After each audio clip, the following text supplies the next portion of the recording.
Hello everyone. I hope everyone's staying safe in these trying and uncertain times.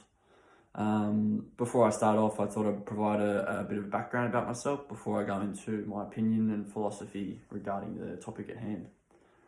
So my name's Liam Corrie. I'm 22 years of age and I'm currently completing a double degree at Macquarie University. I'm currently completing a Bachelor of Arts with a major in marketing and a Bachelor of Commerce with a major in international business. I also completed an exchange semester at the University of Tennessee in the United States in the first semester of 2019, and it was an incredible experience.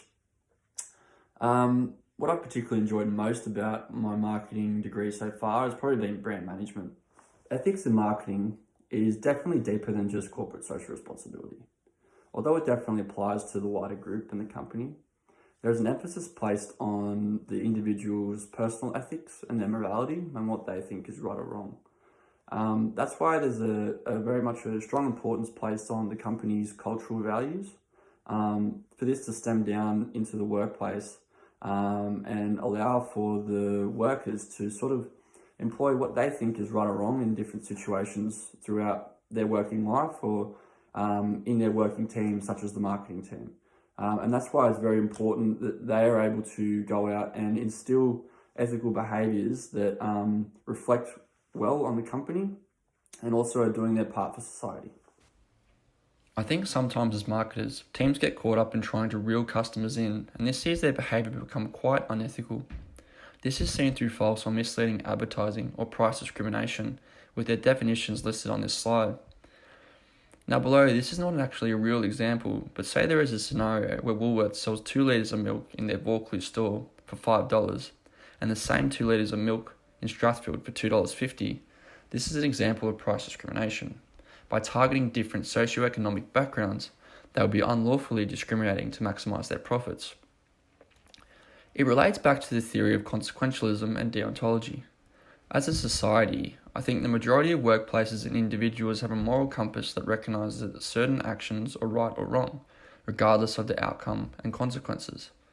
This relates to the theory of deontology, but we see in some circumstances that due to the cutthroat level of business and the high pressure involved, these moral behaviours are disregarded or ignored to ensure that companies continue to attain a profit and increase sales. In some ways it relates to consequentialism, in that companies might only see the moral outcome from their perspective, but they may be blinded or ignorant to the actual effect it has on consumers. This is where corporate social responsibility and sustainability are vital in ensuring that moral behaviour and ethical business practices are being carried out. Corporate social responsibility relates to a business's actions and decisions and the impact that this has on the wider society and environment. Businesses are held accountable by stakeholders and society, so it's very important for their CSR to maintain and improve their brand perception as well as brand loyalty. Now, CSR is actually a very good strategic marketing tool for businesses nowadays. It allows for them to improve their brand image and also their brand loyalty, which I mentioned before. But it also does sort of bring to the point that they might be doing it for the wrong intentions and instead trying to improve their overall positioning in society without really caring about their sort of social or environmental impact. In regards to sustainability, companies are faced with the ethical dilemma of their impact on the environment. 62% of executives consider a sustainability strategy necessary to be competitive today, and another 22% think it will be necessary in the future. Many companies have implemented strategies aimed at sustainable production and resource longevity. For example, BMW and Toyota are attempting to improve energy efficiency and reduce pollution. Tesla provides electronic vehicles, whilst GM has announced that they will be going completely electric in the future.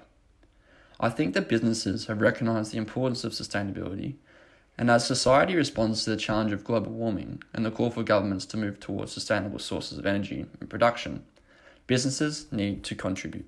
The dilemma faced by many companies is whether they want to see their costs increase by moving to a more of a sustainable practice that's beneficial to society and the environment, or whether they want to continue with cost-saving activities that are detrimental to society and the overall environment. In my case, for the future, I'd like to work for a company that has the same values and morals as I do, and is implementing a CSR that I can agree with and that I think will benefit society.